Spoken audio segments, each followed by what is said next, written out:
Welcome to the Cubs Weekly Podcast presented by Wintrust, proud legacy partner of the Chicago Cubs and exclusive home of Cubs Tech.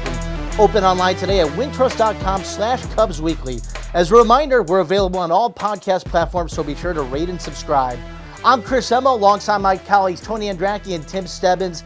Guys, it sounds like we are all addicted to Immaculate Grid. And I think it goes beyond just this group to group text, to different text messages that we have with different friends. I'm hooked on it. I really enjoyed reading at MarqueeSportsNetwork.com. Our own Andy Martinez wrote Inside the Cubs clubhouse about how those players are kind of addicted to Immaculate Grid too, and they have a better depth in terms of where a guy's been throughout the course of their career, where their teammates been. It's quite a way to wake up, at least for me, every day. I like it with my coffee, right? It's the first thing I do in the morning now. How have you guys been kind of going about your Immaculate Gridding? Well, I think what's great about the Cubs perspective is or any of the players, you can put yourself. So Mike Talkman, Andy talked to him about it. I thought that was great because he's played for 6 different teams now. So he can fulfill a lot of different areas. And also he's a low rarity score as well. Yeah. I mean, he's probably 1% or lower on a lot of those. So if you're one of those guys, that's great. If you're a guy like Trey Mancini's been around for a bit, even though he hasn't been on a ton of teams, he can think about, what teammate could I have here? Or David Ross has been on a bunch of different teams, had a bunch of different teammates, and he can think of a lot of the rarity score type of guy. So I think that's cool. The fun part for me is just thinking back, the nostalgia aspect of it, right? I love all of that. It's really cool. But it's hard. We were talking before about different ways to cheat. One of the ways that I go through it is I'll type. So today was Wednesday was the Rays, and I was I can't think of Rays players. This is tough. How do I do Rays, A's? And then my cousin was don't just think of Rays, think of it like Devil Rays. And I was oh, that actually helps. So I was able to get Fred McGriff for Rays and Blue Jays. But then I went to I typed in, I think it was 99 or 2001 Tampa Bay Devil Rays roster on Baseball Reference. And then I'll go through and I'll look at a guy and I'm I bet that guy played for the A's, and then I'll guess. So I feel like it's half cheating, so I don't know if it's full cheating or not, but I'll look at a roster to get an idea, and then I'll guess guys and see. So today at least I was immaculate with a less than 100 rarity score, so I'm happy at that, but a lot of these I never even finished them, I am not immaculate for sure. I'm not proud of how competitive I'm getting with Immaculate Grid, but I have found myself cheating. You can do it on your phone, and if something doesn't go your way, Roger Clemens not a Hall of Famer. That light bulb kind of went off when I got that wrong last week, and I know he's not a Hall of Famer. We all know he's not a Hall of Famer, but when you're going to that grid, you kind of blank out on it, so jump on the computer, you got a fresh grid. I'm getting hooked on it, and Tim, we were talking off air and throwing out just a couple different teams, and Tim within seconds was bang, bang, Wade Miley, bang. It's fun, right? I mean, you sounds like you're pretty hooked on it too. Yeah, I like to text Andy as soon as I have it done just to see who had the better rarity score. And oftentimes Andy not only has it finished already, but he'll beat me pretty handily. So I need to. Andy wakes up at 5 a.m. or whenever it's first posted, I'm sure. Oh yeah, they're doing it. Andy pulled out. He texted me one the other day. Mark Leiter Sr. for one of them, and I'm okay. And I know Andy wrote a story about Mark Leiter Jr. and his splitter, and I wonder if I've read back in that maybe there was a mention to Mark Leiter Sr. that helped him months later in his research. Oh yeah, his dad played for these teams. Because when I saw that on Andy's grid, I was man, how did you get that one? Yeah, it's I got the group text with several different baseball dorks who we get competitive with it. My dad, it was an early riser. He's up at 5 in the morning. He'll text me his grid hours before I wake up. I had a buddy last night, as a matter of fact, text me at 11:30. I'd been asleep, and he already had his grid done the second it came out. Wait, it comes out the night before? I didn't know that. It comes out at midnight. I think 11 Eastern, or 11 Central, midnight Eastern. So you can get the group text going. I have a friend who's not even into baseball, but she has a mutual friend who's very into baseball, and she's putting us on the spot every day, who got the better score. And it's funny the way these things work out. I dropped my best rarity score last week. It was a 49, which I'm proud of, but It was also Cubs and White Sox involved, so I can kind of go deep into the well and find some of these. Anybody's got a score they want to brag about before we move on? I think in the 70s is my lowest rarity score that I've gotten. At this point, I'm happy if I just get all 9 guys, or all 9 boxes. The rarity score I'm proud of, and I think today, what was mine today? I had it pulled up. Yeah, I got to figure out the rarity score for today. But I'm just happy if I get all 9 answers and I'm able to actually accomplish it. Tim, what's your best rarity score? I couldn't tell you. I'm with Tony where if I don't, I'm just looking to finish it. And as I was saying off air, if I make a mistake, I have to go into a different browser, start it all over just to make sure I finish it. And then I can see what my score was. But then at that point, it's just like you're just trying to finish it after messing up and you're throwing the most common players in. So I'm a cheater, I guess, too. I know one way that Andy has been, and he just gave me this tip earlier this week that he's helped out, is he just thinks of Marquee Sports Network analysts. So he thinks of our colleagues. Ryan Dempster's played for 5 different teams. Yep. Cliff Floyd's played for a bunch. Cam Mabin, Dexter Fowler, like some of these guys, Sean Marshall have played for multiple teams. Or then he thinks about their teammates or thinks about whoever else based off that. Carlos Pena's played for a bunch of teams. So think about anybody that we've worked with or on our analysts and stuff here. And so he goes that route, and I think that's really beneficial. If again, Cliff Floyd's played for a bunch of different teams, you can choose him for a lot of different categories. All right, who's your twin A? Because I got sidetracked this morning, somehow got caught up working instead of doing my grid, and I didn't get to the twin A's. So who do we got here? I got Bartolo Colon. Oh, gosh. And see, he's like an automatic. Edwin Jackson, he's played for, 15 or 16 different teams. Octavio Dotel has played for 15 teams. It's another good one. Nelson Cruz is up there as well. If you know your middle reliever careers too, a guy like a Brad Hand or a Brad Boxberger, you got some versatility. That's how you get the rarity scores. So, all right, I'm going to go back home. I'm going to do Bartolo Colon, and I'm going to celebrate my cheating Immaculate Grid. So, moving on, the Cubs on Tuesday night with quite the outburst, down 3-0. The offense was kind of sputtering. 17 unanswered runs, made it a football score. 17-3 final over the Nats. It felt like they really needed that one, guys. Yeah, it really did. First of all, I was kind of surprised. Every time I would look up, right, I'd be like, okay, he scored, and I'm scoring in my book. And then I'm like, wait, oh, wow, it's 12-3. Oh, my God, 17-3. I was surprised almost at, how quickly this all happened. And by the way, it was a 20-run output, and it was a 2-hour and 50-minute game. It was a quick-moving game. The Cubs were going up there and hitting line drive after line drive. They only had, I think, 3 extra base hits total in the game. So it was just, an impressive offensive display. They scored 8 runs in the 8th inning. In the 7th inning, whatever it was, 8 runs with without an extra base hit at all. So they were drawing walks. There weren't really bad miscues or anything by the Nationals in the field. It was just the Cubs hitting line drives everywhere, finding a lot of green grass, a bunch of base hits with runners in scoring position. It was an impressive showing for sure, and it was cool. I think Jameson Taillon said it best in a lot of ways. One, he said he's never seen anything quite like that. But 2, he said it's a good lesson in the starting pitchers to realize hey, even if you start out slow, Cubs were obviously losing 3-0 in that game, keep your team in the game because look at what this offense can do. And the offense is scuffling, they're a little up and down at times, but this is what they can put together if things really come to fruition the way that they want it to. So I think for the starters, it was a good reminder for this Cubs team that okay, you're off to a tough start. Keep your team in the game and then see what you can do. This offense might be able to get into a bullpen and might be able to scored 14 runs between 2 innings. That's nuts. Yeah, coming off that game Sunday where you wanted that series finale against the Red Sox, Steele isn't quite himself. You go out there Monday, opener against the Nats, and it gets away from you. You get a little rally late, but it's not enough. They really needed that one. Tim, what were your kind of takeaways from that game, and do you think this could be the catalyst for something more here?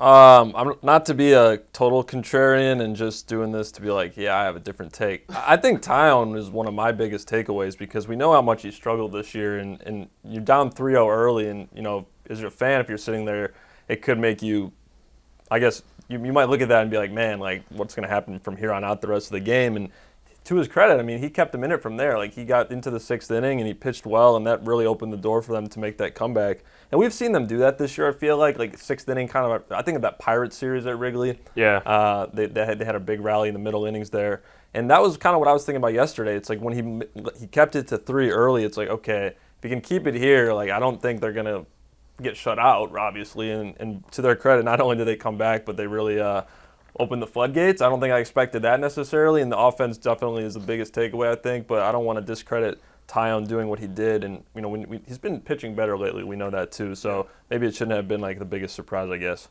Yeah, I think it's an important feel-good for this team too. When you think about everything that's on the line here, we're in mid-July, looking ahead to that August 1 trade deadline, and there's been so much talk. The narrative around this team is buy versus sell, and Look, these guys are professionals. They've been through this. They understand the way that this works. But of course it gets to you a little bit, right? I think that's only human nature to understand. You might not have Marcus Stroman there in a couple weeks if you don't get hot. Cody Bellinger, Drew Smyly, Kyle Hendricks, one of the longest tenured player on this team. You're looking at the potential of great change and really kind of different last couple months of the year. If this team doesn't get hot, it's only one win, right? But I think it does stick with you a little bit as a club when you do have that kind of feel-good win, and you hope when you look at the rest of the stretch that it can be that kind of jump start for something bigger. Yeah, and I think you hit the nail on the head with like the human component of this. I think it could be big. Again, we're recording this before Wednesday's game. We'll see how the series finale against the Nationals plays out. The time you're listening to this, you might have more information than like we're talking about right now. But the human component of it made it an important win, I think, more than the score aspect. And David Ross said it really well as like everybody's going home feeling good tonight. Like Tim just brought up, Jameson Taillon going home feeling really good. The bullpen shut everybody out. Even Adbert gave up, walked a guy, gave up a couple singles, but like nobody came around to score. So everybody that played in that game yesterday, Tuesday, feels good. They go home feeling better about themselves. They wake up Wednesday feeling better about themselves, and like they can just breathe easier. A lot of these guys, like they obviously care about the stats, they care about the win column, they care about all that stuff. After a game like this, your confidence is through the roof. Every single individual guy had a good reason to be confident after the game on Tuesday night. And I think that if something carries over, it's at least the confidence. Like they may go out, they may only score 2 runs. Maybe they end up getting shut out, whatever it may be. The confidence, though, is a very important component, and it cannot be measured in baseball. And if you're going to go on a run, you need to get some confidence going. What better way than to have a game like this where, like we said, every single player has a lot of things that they can point to in that game and be like, yeah, that was really good. Like Miles Mastrobuoni, his first career 3-hit game, made an awesome double play as well. He was a late start because Christopher Morel was a late scratch, but like Mastrobuoni to get out there and have a bunch of those type of at-bats. Miguel Amaya, who's kind of played sparingly, like rookie catcher getting a bunch of those. Nico, after like almost seemingly being like 0 for July, has 3 hits in 2 innings. Like a lot of these things help this team, and because like you said, that human component, that is the one thing that can carry them over. Yeah, and Tim, I like your point about Jameson Taillon as well, because if you turn that game off down 3-0 and said this one's over, you came back a couple hours later and you see 17-3 final, you notice the offensive outbursts, of course, but Taillon is a guy who struggled so much during the course of the early part of this year. Goes out there that last start before the break and shoves in New York. 8 one-hit innings, shutout ball. He was fantastic. This is his first start back from that. He did struggle early. He got behind 3-0. There was a chance it could have been a lot more. That thing could have really snowballed on him. Heard Tommy Hotovy talking about the adjustment for Taillon is within the game. Now it's about understanding what are hitters doing to you and how can you attack them. Making those adjustments from the game plan initially to really attack hitters differently. That's one of the biggest differences for Taillon. In addition to locating, that fastball and the curveball, really getting things to stick where he wants it. But I thought that was a really important step for him to build off that last start in the Bronx and showcasing what he can do. This is a guy on a 4-year deal. He's been obviously the weak link of this rotation so far. The ERA is still 6.05, but you've seen kind of what he can be for this group. Yeah, for sure. And like you said too, if he can get back to the pitcher that they thought he was going to be, and then add in Drew Smyly's hit a rough patch, but like Hendricks, Stroman, Steele, we know what those guys are capable of. If you have 4 really good starters, again, as you're talking about getting on a run, like the offense will come and go. That's what baseball is, especially in 2023. The runs come because you have good starting pitching every single night, or at least most nights. That's how you go on. That's how you win 4 or 5. That's how you win 8 of 10. And that's what the Cubs need to do to get back into this. So yeah, Taillon's development, I agree with both of you guys, is like a very, very important thing. And to go 11 days in between starts, he obviously had a little bit of rust in Tuesday night's game. He is not one to ever make any excuses. But yeah, to settle in after giving up 3 runs in the first couple innings, to do all, like, there are a lot of positive developments just from the last couple of starts. And I think he's due for a little bit better luck overall too. And maybe the Cubs are due for a little bit better luck as a team. But like, luck is what you make it, all that kind of stuff. But like, that rotation is going to need to continue to be the strength if the Cubs are going to get where they want to go, climb back into this NL Central race. You want some stats? Let's hear it. Fun stats. This is what if I said no? You got me. I don't know what I would say. Anyway, this is the first 2-start stretch for him, Taillon, this season, where he's pitched at least 5 innings and given up 3 or fewer earned runs. So I think the signs are telling you that like he has been pitching better, and then some of these numbers perhaps are also matching it. Like as you're saying, there were outings. There's been plenty of outings this year where he has struggled, but then you mix in bad luck, and then the final line is what it has been. But the last two, I mean, the Yankee start was just pure dominance against the team he played against, or he played for a couple of years there.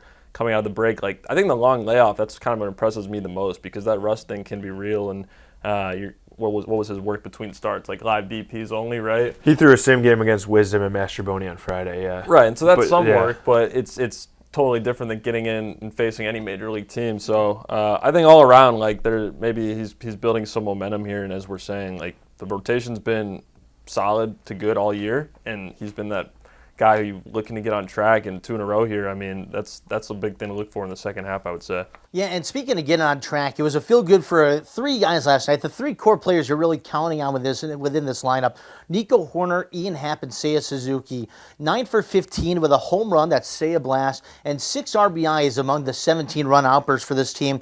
Those 3 guys combined had slashed since returning from London in late June: 189, 284, 254. The power's dropped off for those guys. The production's just not been there.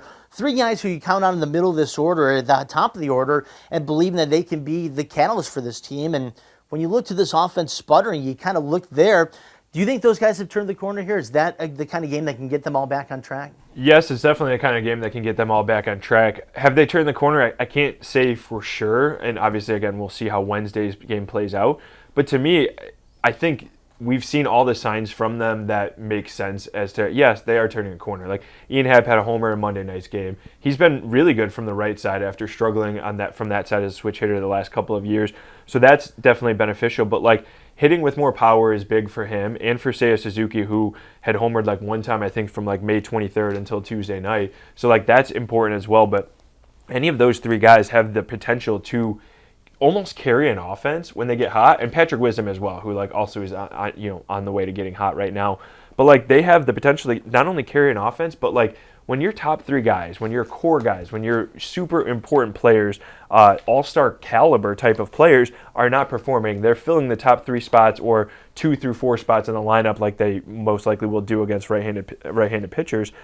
It's hard to score runs, and it's hard to consistently score runs. You can't always rely on 6 through 9 to help you out. You need your stars, you need your studs. And again, to go back to like if you get on a run, the Cubs are not going to get on a run if Nico, Happ, and Suzuki are continuing to post like an OPS well under 500 and average well under 200. Like they're not going to get on a run without that. So they need these guys. I think it was a huge confidence builder for a lot of reasons. And like we said, like the human component, these guys are all coming to the ballpark feeling just so much better about where they've been with the last couple of games, and particularly with Tuesday night's game. Tim, with Happ and Suzuki in particular, 2 guys who have the power and the production there, but also seem to be kind of constantly battling between strike zone discipline and also looking for that right pitch. Do you see those guys kind of finding their form again in terms of the power? And can they be the run producers in the middle of this order? Well, I think with Ian Happ, I'd kind of turn back to last year. I feel like as he turned this corner offensively, and really since the last 2 calendar years almost now, like I think we've seen, I don't want to say a drop in power, but maybe less slug and more, getting on base. He's hitting more with the average and such, right? But like that's like kind of a sacrifice. I think that's a good trade-off, right? Maybe you're not as 3 true outcomes as perhaps he once was, right? But him and Suzuki specifically, that's an interesting question. It's like they do have great eyes. They do have great command of the strike zone, but there's a balance to that where how often do you want to be, looking first pitch and swinging right away, swinging out of your shoes, and how often like you want to lean on your skill set, and like that's a big strength of them, right? Like they have keen eyes of the strike zone. And if they're getting on base, then you're just passing the baton. I think either can work, right? Like you're going up there, maybe you have a shorter at bat, but you're getting on base with a single right away, double, or you're getting on base and you're passing it to the next guy. Like it's a tough balance, I guess, and I don't think they should stray from their strengths necessarily. And I think in that sense, like you have to do what works to get kind of back on track. Yeah, and it's kind of been covered a lot with Seiya in particular about some of these pitches on the outer edge of the zone. It seems like he doesn't get the benefit of the doubt with these calls, and it's a constant battle of assessment in terms of what he's looking to find. But if he can grow from this, it seems like he's tried to become more aggressive, which is a good step for him. If he can become that guy you trust in the cleanup spot and is hitting they want him to be a 25 to 30 home run type guy in this league, and I think he can do it, but it's about piecing together what we talked about, is that strike zone recognition while also taking advantage of what's pitched to you there. That could be a huge development for the last 2 months of the season. This guy's second year of a 5-year deal.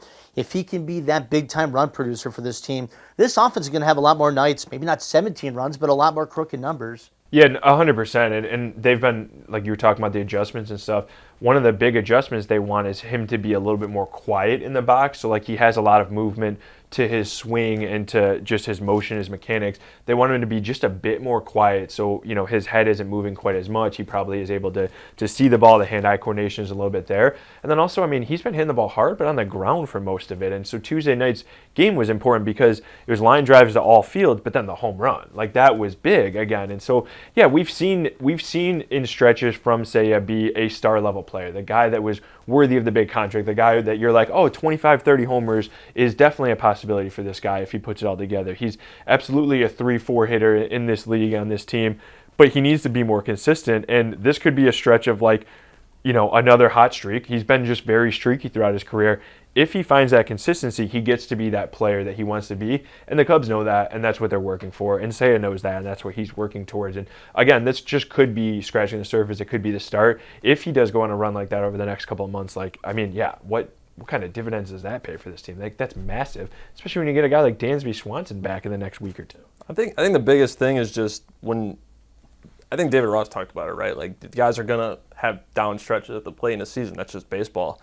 I think the biggest thing with the last few weeks here is I don't think you necessarily expect your guys, your top three, all to have it go through it at once. I don't know if you can ever really predict that. So in that sense, it's kind of just been a tough situation where you're going to have these periods, but to have them all at once is you're going to see offensively what's kind of been going on, where there's been some ups and downs, some uneven stretches. So in that sense, it's like we know what their track records are. I think that because you have these dips and highs and lows in a season, like, you expect them to get back on track, and then since it's all happening at once, in theory, like, they're going to get out of this. And as you're talking about, Swanson comes back and Bellinger's been good. Like, if they can get back on track, get back to who they've been, like, then your lineup is looking 1 through 5 formidable as we've kind of looked into the season, what it could be like. The month of July closes with a key stretch. We're going to cover that, but first, a word from our sponsors. We know you love Chicago. You devour the pizza, admire Chicago's skyline, and cheer on Chicago sports teams, especially the Cubs. If you wanted to live in a more boring place, you'd live in St. Louis. Why not bank with Chicago's Bank too? Upgrade your wallet with an exclusive Wintrust Cubs debit card, which you can get when you open a Wintrust Cubs checking account. Show your Cubs pride and open an account at wintrust.com/Cubs. Member FDIC, equal housing lender. Welcome back to the Cubs Weekly Podcast presented by Wintrust. I'm Chris Emma alongside Tony Andracki and Tim Stebbins. It's a big stretch here to end the month of July. You got one last game as we record on Wednesday before that rubber match with the Nationals. Then 4 games with the Cardinals at Wrigley Field. You go 2 on the south side with the White Sox and 4 more down in St. Louis. 11 games leads you up to July 30th, right before that August 1st trade deadline. These are games that the Cubs should be winning, and if they want to get back into contention, if they want to be a buyer before the deadline, you got to get hot right now. You do, and you've probably heard a lot by now, anybody listening, is that, like, the strength of schedule. Cubs have the easiest strength of schedule, not only in the division, but in the National League in the second half. Yeah, like, that is all well and good. It's only a few percentage points better than, like, the Reds and the Brewers. But the simple fact of the matter is, like, this stretch, this 11 games, this 2 weeks here, this is where the Cubs need to figure it out. And it's not just because of that August 1st deadline. It's because if you're a team that has sights set on a division title, on getting to the playoffs, you have to beat the teams you're supposed to beat. That is the Nationals. That is the Cardinals. That is the White Sox, the way these teams have been playing this year. So, yeah, the Cardinals are hot. They're going to be coming in hot. The White Sox have obviously been up and down. The Nationals have played the Cubs really well. But, like, if they want to make any sort of run, if the players in this group, which they've all said they want to stick together, they don't want this team to sell. They don't want Judge's front office to get rid of guys. They want to stick around. They love this group. Then they have to go out and prove it over these next couple of weeks. And this stretch is important just because of that. Like, it's like the put your money where your mouth is type of thing. Like, the Cubs players need to go out and perform well against the teams that they should beat. And I'm not going to sit here and say, like, oh, they have to go like 10-2 or whatever it is, over the next few games. Like, it's not just that. It's just you have to win, you have to gain ground, you have to get closer to 500 or get over 500 during this stretch, because then you have harder teams. Then you have series against the Reds. Then you have some other games and stuff going on. And like we do the strength of schedule, well, it's going to look quite a bit different after this stretch. After they're done playing that Cardinals and they start playing the Reds on the 31st. From there, the Cubs might have the hardest schedule in the division the rest of the way because this part of the schedule is so soft. And yes, they absolutely need to take advantage. So you don't want to set a preferred record for these next 11 games. Tim, do you want to set an expectation? There's 11 games here in this stretch before July 30th. How many of them do you think they need to win? If you don't have a true answer, give us ballpark. But like, if you're Jed Hoyer, what are you looking for in this stretch? So I'm really bad at math. Let me try to do some math here. Okay, so it's 11 games. They're entering Wednesday 6 under. I mean, thanks for not you wanting to do this. Yeah. And I'll put the expectations square on their shoulders. I mean, I think 500 minimum is a threshold that you got to get to 500 at some point. I know the story of the Braves in 2021. Like they didn't get to over 500 until August, right? But I think that's a hard comparison to make. But for your 44 and 50, you go 8-3, you're a game under 500 at that point. Like then you're starting to actually. The 500 threshold, they haven't been over 500 since when? Like May? They haven't been at 500? Sometime in May, yeah. It starts with getting to 500. Like we can talk about, if they can get on a run, we know there's talent here. We know what they could do if they start all clicking. But I'm just not in a position, I don't think. I'm not ready to start saying, like, what could they do to win the division? 500 should be the first step, and then you go from there. And then as you're saying, though, like this stretch is important for sure, and it's teams that are manageable on your schedule, but you got to start by getting at least to 500 because then you're going to start seeing teams like the Mets. I know the Mets have struggled this year in Atlanta on your schedule. So it starts with getting just back to that even line, and then you have to carry that momentum into the tougher portion of the schedule come August. Yeah, I'm with you on that. I mean, we've talked so much about this team with the potential of, run differentials there, best run differential in the NL Central, all this and that. You got to get to 500 at least if you want to be saying we're a contender, we're ready to make a run here. And we've been talking about this potential for this team and what, the good more than the bad more often this season. But you're right, it has been since early May when they have been at that 500 mark. It's time to make that run. This is the opportunity now with these 11 games. After that, by the way, you go on and you face the Reds, who have been right there at the top of the division. Your opportunity is right there before you. And you mentioned the Braves in 21. Dansby Swanson was on that team. Yan Gomes was on a Nats team in 2019 that really kind of founded in August and pushed to becoming a World Series team throughout the course of that season. Like, you got a winning experience on this group. You got a lot of guys who have been there and believe in the opportunity here, but it's now or never. I mean, Marcus Stroman's set to become a free agent or likely decline his player option at the end of this year, become a free agent. Cody Bellinger is going to get paid this offseason. Like, you understand where Jed Hoyer's coming from, both in his belief with this team, but also understanding the long term of what you got to do with some of these big picture decisions here. So as you do look to this now, and you do that buy versus sell calculus, feels like every game it seems to change with this team. How do you form these decisions? I'll start with you on this one, Tim. How do you kind of go about this if you're in Jed Hoyer's position? I think you just have to take it down to the wire. And I'll say, that since you mentioned Stroman and Bellinger, I'll use them as examples. I don't think there's going to be a huge difference in other teams' interest in those guys if that's the route you wind up taking and trading them. I don't think there's going to be a huge difference on July 25th and July 31st because of the caliber of players they are and what they've done this season. Like, if you wait until this stretch we're talking about, you get through that, see where you are, come that Red Series, like, and if you're saying at that point, like, it looks like our path is selling, people are still going to be interested in those two guys because of their pedigrees and what they're doing.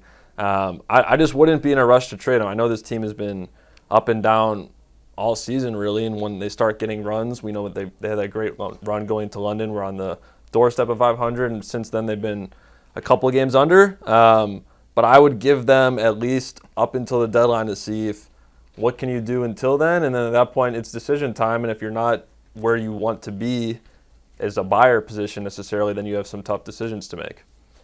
Yeah, and I think across the street in the Cubs front office, in the clubhouse, coaching staff, all of that, there's not a single person that wants to sell. And I think, especially in Jed's front office, they're going to look for every reason to not sell, and maybe not necessarily buy, or maybe there's a way to thread the needle and do some sort of soft sell high on a couple guys while also helping other areas or helping yourself for the long term or for next year or whatever it is. They're going to look for every possible reason to not. Right, and because they don't want to do that again. They don't. After the last couple of years, that's not the route that any of them wanted to take when they started this year. And then even this year, they're looking for every reason. I mean, I think Jed is cheering harder than any Cubs fan right now. Is like every win, at every base hit, every shutout inning that the pitching staff throws out there. And I think you mentioned Bellinger and Stroman. Like, those are the two guys to me. Obviously, that's the most important. I mean, if the Cubs do sell, those are arguably the two of the best players on the market. Obviously, Shohei, we're not sure quite what to do, but you talk about left-handed bat and a starting pitcher. Like, Shohei's both, but like among the other ones possibly available, Stroman and Bellinger would be the top of the list or very close to the top of the list.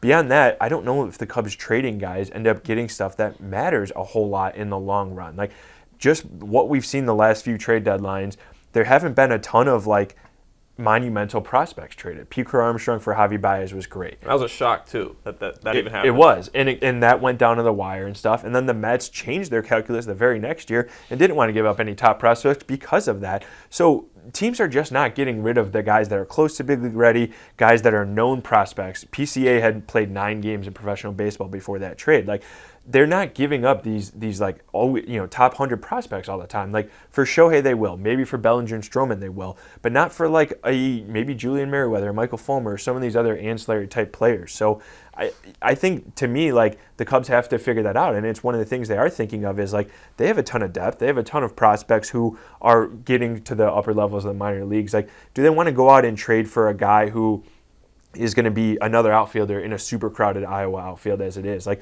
do they want to go do that, or would they rather let it ride because there's so much emphasis on the trade deadline? After the trade deadline, there's exactly 2 months left of play. Like, we've seen stretches from this team, if they put it all together. The Brewers and Reds, we both know like what their weaknesses are, their strengths are as a team. It's very possible that the Cubs stand pat, don't do anything, and then still end up winning the division, right? Like, there's 2 months left of baseball being played. So yeah, I mean, ultimately, going back to like what I said first, like, I think Jed will take it down to the wire, and I think they're going to look for every possible reason to not sell. Whether that means buy or not, I don't know, but I think they're going to look to not sell. And I think both Bellinger and Stroman also make sense here long term, right? Like, they're guys that love the Cubs, love being here, and the team loves them. Yeah, and it's also obviously important to factor in what are you getting in a deal, right? I mean, if you're looking, say the Astros are looking at Bellinger and Stroman, I mean, can you get Yainer Diaz out of them? Can you get some stud prospects out of them? There's the calculus there. We saw it a year ago with Wilson Contreras, where it seemed obvious that he was going to be traded until suddenly he wasn't. We were all sitting there surprised, but Jed Hoyer holds that price point high, and he especially should now, because we've talked about this team, the ups and downs, the opportunity that's still there in these last 2 months. Like you said, this is a team that can make that run, can get hot here in this stretch to come, these 11 games, or any point in August and September, and suddenly you're right back in the middle of this race. But this isn't the rebuild anymore. Like, this isn't the early stages in 21 where it was so obvious, okay, you got to break up this core, you got to make these moves. Like, this is a team that's built to win. They haven't lived up to it yet, but there's still an opportunity there. If you're Jed Hoyer, like you said, Tony, it's a good point. Like, you look at the opportunity that's still on the table for this team and believe, if you don't win it this year, you can go back out there next year, improve in free agency, find different ways and avenues through trades, and get back there to being a better team in 24. But yeah, this isn't like the infancy of a rebuild where you're saying you have to make these moves, you have to get rid of these guys. Like, that price absolutely has to be right to deal somebody like Bellinger and Stroman. And now, Stroman in particular, I mean, this is a guy, obviously, that player option's there. He's 32 years old. He's not really had that true lucrative long-term deal. You understand he absolutely should be hitting the open market next offseason, and it's his contractual right to find that big contract that he deserves. But he said it. He says he loves everything about being with the Cubs. He wants to be within this organization here, whether it's through after a trade to come in the next few weeks, or if he's in the open market this offseason. What are your thoughts on Marcus Stroman from both of you guys in terms of, does he seem like somebody that you want to give that 5-year, however many $1 million deal to this offseason? That's a really tough question to answer. I think it's always scary whenever, because he'd probably be at least $100 million if you're talking 5 years. He was already making $25 million or so a year on this current deal. I think the answer is yes. obviously with a caveat, with an asterisk, I don't know exactly what the price point would be, but if there's anybody that's going to age well, it's a guy like Stroman, who doesn't just rely on pure stuff. He always says that everything he throws moves. He is, it's a lifestyle for him, like to get his body and his mind and his arm right every single season. And also from Stroman's end, like, why would you not want to entertain this? Like you said, his comments, of course, he would want to be here. He's raved ever since he's gotten here about the fan base, about Wrigley Field, about the energy that they provide this team, whether it's in April, whether it's in September, whatever it is. He loves that, of course. And he's played in New York, he's played in Toronto, he's played with some good fan bases, some good markets. But at the same time, this is the best version of Marcus Stroman we've seen. And I don't think that's a coincidence throughout his career. I think it's because of Tommy Hotovy and Daniel Moskos and the rest of the Cubs pitching infrastructure. I think it's Yan Gomes, and I think it's Tucker Barnhart, who we had a great rapport with before. Miguel Amaya also is a young catcher on the rise. Like, the Cubs have gotten something out of Stroman that he has not been able to quite get out of himself, or any other team has been as well. So, like, it's a perfect pairing in a lot of different ways. And yeah, like, if you're going to expect a guy to go out and perform well at 35, at 36, of the 32, 33-year-old pitchers out there, Stroman's a guy that I would feel most confident in, or one of the guys I would feel most confident in giving them money because of all these things, because he can exist at a 91, 92 mile an hour. He doesn't need his arm to be thrown 98 in order to be successful. So, yeah, I mean, I think there's, and he does. He thrives on this energy. He thrives on the Wrigley Field, the fan base, and all of that kind of stuff. So it's a perfect pairing in my mind, long-term, short-term, everything. Tim, we heard from Marcus Stroman after a start on Saturday. He said he doesn't anticipate a long-term deal coming before the trade deadline. But if you're in the position of this front office now, what are your thoughts in terms of Stroman's long-term future? Is he somebody you're willing to give that big contract to? Yes, I'd say for one. I mean, look, there's a lot of factors between him and Bellinger that are at play here. And I think I'll start here is Stroman cannot get the qualifying offer this offseason. Bellinger can. So what that means is you're weighing whether you want to keep him or not. He gets the open market, even if you make a pursuit of him. So maybe someone else signs him, and then you lose him for nothing, right? And if you trade him, I could see, speaking from that perspective, you trade him, and even if you are interested in bringing him back after that, you trade him and you get compensation up front. If you get him back, then you win on all fronts. But if he happens to sign somewhere else, then at least you didn't lose him for nothing in a sense. But that's also extremely rare, right? Like, come back? Yeah, the Yankees traded Chapman here to Chicago and then re-signed him. The Cubs traded Jason Hamill to the Oakland A's and then re-signed him. Other than that, like, go back and look in the last 10, 15, 20 years, like that doesn't happen very often at all, where you especially have a guy like Stroman's stature where you trade him away, 2 months later or 3 months later, whatever, in the offseason you re-sign him. Like, that's not the easiest path to do, for sure. I agree, and that's why I just think any conversation about that, like, I think I take him, I believe when he's saying, like, I don't discount when he's saying, if I were to get traded, yes, I would still be interested in coming back. I don't question that at all, but as you're saying, how likely is that? Like, John Lester, I feel like, was in a similar boat when Boston traded him to Oakland. We know how that story ended and where he wound up. I think I would invest in him from all the reasons you're saying about longevity, but also, look, like, if you trade him and he doesn't come back here, as we're saying, that's very unforeseen, does not happen a lot. If you trade him, that only to me means, unless you're just going to let the kids have the rotation spots, we know they have a lot of good arms in AAA that are not proven in the big league level yet. What that means is if he signs somewhere else, you're going to have to go out and get someone if you're truly looking to compete next year, and not just give a couple rotation spots to younger guys. And maybe that's something that those guys in AAA, Wicks, Brown, we know when Wesneski's up here, we've seen Killian. Like, maybe it's something where they do want to see those guys, and they are impressive, and then they run with those opportunities. But I think if you're forecasting next season, Marcus Stroman, there's more certainty with him than a prospect. And if he's not here, then you're having to go look at the open market. And who knows, like, I think some of the names out there off the top of my head, like Aaron Nola from the Phillies, Julio Urias from the Dodgers, like, how much are their markets going to be? Like, how much are they going to be in line for?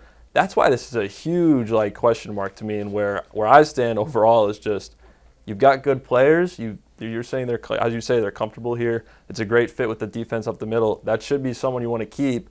But there is a calculus at play where if you keep him, you don't make the playoffs, and he becomes a free agent, we know the risk that you could run in losing him for nothing. Yeah, I really like your point there, especially if you do let Marcus Stroman go, you just need to find another Marcus Stroman out there. Yeah. Like, you listed off the names. There's some good names out there.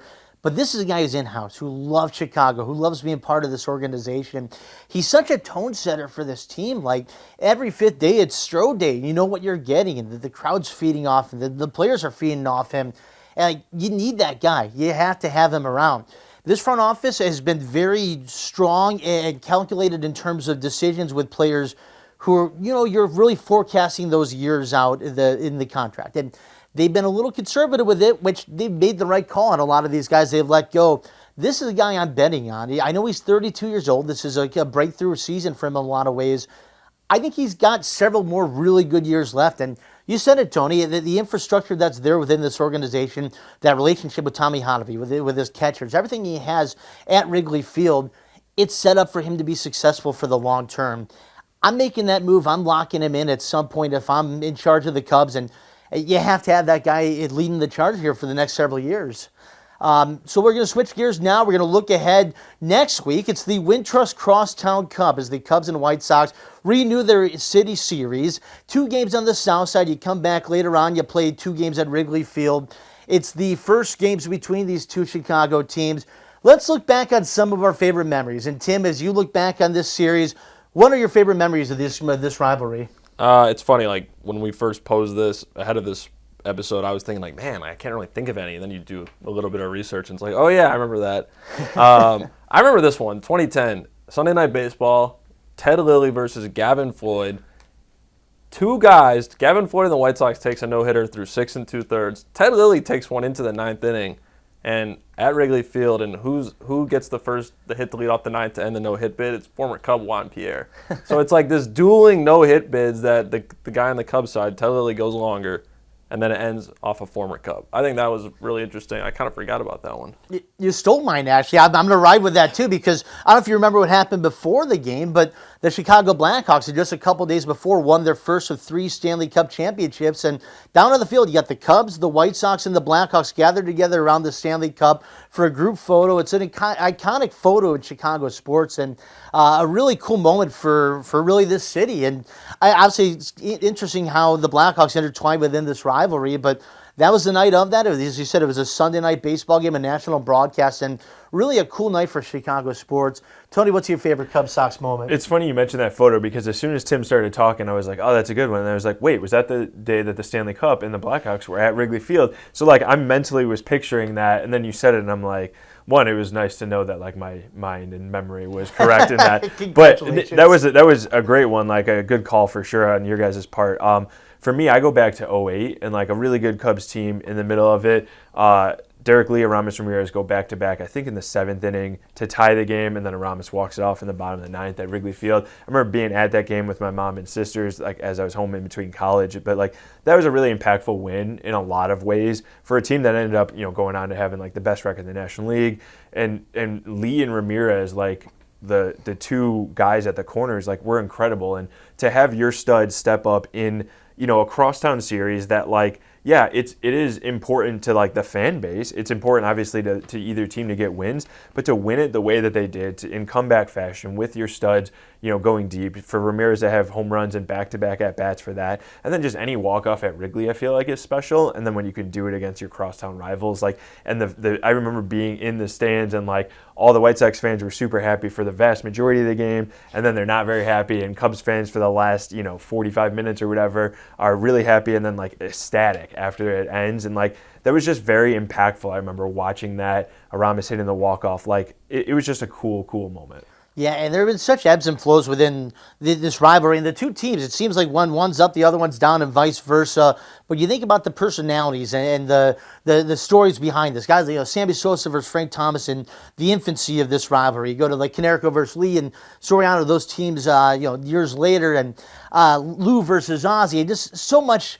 A.J. Pierzynski versus Michael Barrett. Of course, yes. Yeah. It's like there's so much that's gone into this rivalry.